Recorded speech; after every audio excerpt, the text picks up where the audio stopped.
Hey folks, this is Z-Man with Kadesh Farm. Wanted to shoot I guess about a 2-year update. We've been working on this property since we purchased it.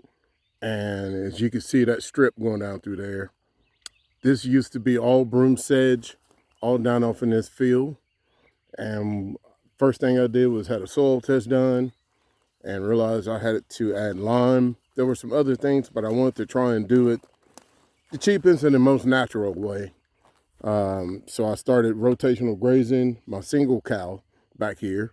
And then I started unrolling hay in this area. I also did a controlled burn last year in this area. And I just started planting seeds.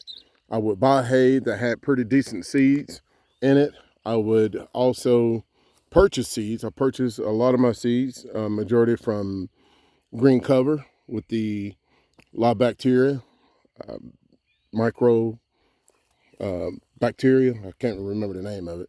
And I just started implementing many different natural plans to try and get this where we can start growing palatable grasses for the cow or cows that we will eventually add more sheep and cows. We have sheep in another location. And I'm a firm believer in building the foundation correctly and then start adding the animals. And I could have went out and purchased more animals, but the last 2 years we've had drought, and I'm so glad that I didn't. And I'm mostly focused on getting the foundation, getting the soil right, and then getting the grasses and the forbs growing. And then eventually, hopefully by the end of the summer, I will be able to add more cows and sheep, and just all about building that foundation. If you guys go back and look at a past video that I had made a drag slash harrow, mostly a drag, out of an old pallet that I had. I took some lag bolts and had them screwed in, and I just lightly scuffed the ground up in order for me to be able to break the soil, and it was actually a pretty good success. All the things that I put out here, like sunflowers, buckwheat, turnips, collards, all those things started growing, but a drought hit us. And it kind of basically put us at a halt. And when we did get rain, a lot of the things that we had planted started picking back up, but it was later in the season. But as a result of me using that drag and lightly breaking the soil and putting those seeds down, they did take root, and they did outcompete the broomsedge. And one of the things that a doctor, Dr. Bruno, I believe, from Brazil, he teach a lot with UT. One of the things he said is, since I didn't want to use poison and just renovate the entire field and start all over, was try and outcompete the broomsedge. And I did a burn, and when the growing season started, I disturbed the soil and came back and planted some seeds. I did kind of cheat a little bit and put just a little bit of fertilizer out here. And I was doing a little test area. As you could see right in here, you can see all down through here where it's not as much broomsedge as it is. Let me pan over there. You can see the big difference. And also you can see this strip. I intentionally did this strip to see if that would be a difference. And my, did it make a difference. When we first bought the property, I had come through and laid down, lightly tilled or disturbed the soil, put down clover, and allowed those to go to seed, and they reseeded itself, and it continued. And then when I did this section over here with the drag, I came back to this section in the second year, and I lightly just disturbed the soil, put sunflower seeds, and had decent growth of sunflower until the drought hit us. As you can see, a big difference, and from there to way over there. And this year, I didn't break it up as much, but I did allow some hay to stay on the ground. As you can see in this section right here, you can see the cover that I allowed. When I was feeding my cow, I would do a lot of unrolling hay when I first started out. And then I swapped over to Bale grazing. Yes, I would have this whole entire area, which is about a 4-acre field, way ahead of schedule if I'd have had more cows, but that meant spending more money on hay, and I just don't have money. And I am somewhat a patient person. So just kind of experimenting and see what worked and what wouldn't work. And I think bale grazing, in my opinion, works a lot faster because it gives the ground a lot more cover.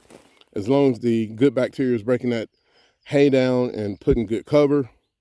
Once you cross over into this section over here, you can see also, walk over here, and my cow is trained to one strand of wire, as you can see right here.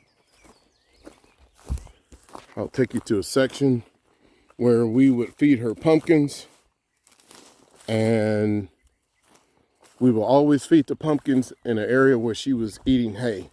And man, did we grow some beautiful pumpkins out here. But we didn't realize we had pumpkins out here until I got to walking around out here during the drought, just trying to figure out what survived, and boom, wherever there was a section that hay was fed, kind of like right here, and we had pumpkins, they were growing. Sunflowers got the biggest in this area because the dirt was a lot more rich. You didn't have to compete with the broomsedge. As you can see, all out through here, it was broomsedge. I mean, this place over here was completely covered with broomsedge when we first bought the property. It's still a work in progress, and I just figured out patience and just applying those good principles of building the soil, and we could eventually get rid of the broomsedge. You can see a section right here where we fed hay maybe a year or two ago. There's no broomsedge, and I intentionally seeded it today with sunflower seeds, pumpkin seeds, just all kinds of turnips, iron clay peas, just many different types of seeds, just to get a mix. Since it was a success last year, any areas that we were bale grazing, I'm going to do it again this year and just keep building from there. Again, yeah, I could buy more hay, buy more cows, and, trying to go too fast and get myself in a jam, or just take my time. I'll take you to another section where the hay, I think this is about when we first bought it, so it's been about 2 years ago. You can see the difference. Nice green grasses, a lot of plantain, the clump grasses. I'm not exactly sure what they are, a bunch of grasses. They're not, it may have been something I planted or naturally is coming up. Here's another section where I had bale grazed, and you can just see the difference in the round section right here. We also had a pipeline laid for us, and I've been seeding the crap out of this pipeline. It hasn't been a year yet, and we had sorghum, corn, anything you can think of. I would make up a mix I would put on this section, because this is some hardcore clay dirt, and we actually got it to take some of the seed and germinate until the drought hit us.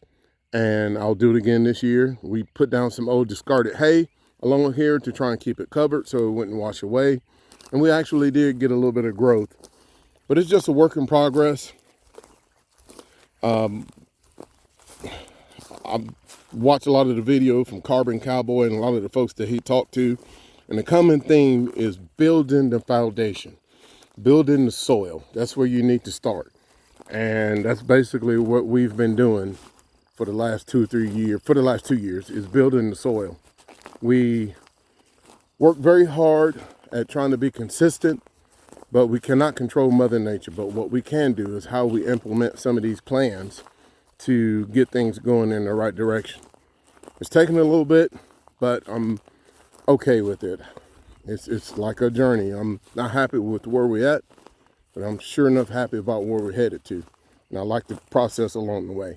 Things that I've been learning along the way, I'll be willing to share with others. That's why I do these videos. And I'm seeing a difference, seeing a big difference. I have another field that's in the backside back there. I didn't get to cut it like I wanted it all over, but I wish I could show you some of the success that we're having with a lot of the clovers and different grasses. Since the weather is starting to get better, we may have had a light frost this morning. It wasn't much, but the weather is turning here in the state of Tennessee. And today is April the 1st.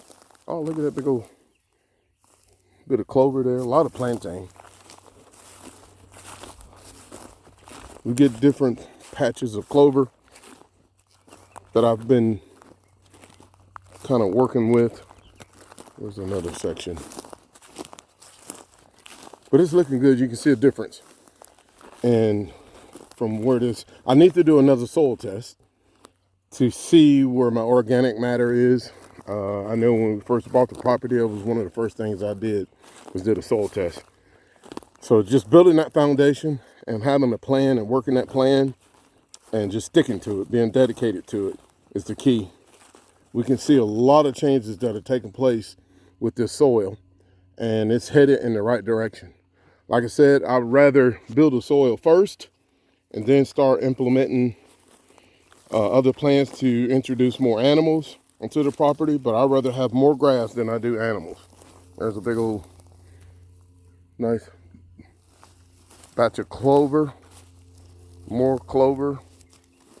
It may have been some that I planted last year, or it's just naturally coming up because I'm allowing the soil to be where it needs to be for these seeds that are probably dormant, allow them to grow. On another section, I think I may have found some switchgrass that was growing. I did plant some in this area. It didn't take last year, so hopefully either it's naturally in the soil or it's switchgrass seeds that I had planted. I know there are a lot of things you have to do to get switchgrass to grow, and I want it to do as natural as possible. That meant just having to allow it to take its time to do what it needs to do. This is Z-Man. Please like and share and subscribe. And I want to thank you guys for watching. This is Z-Man, and I'm out.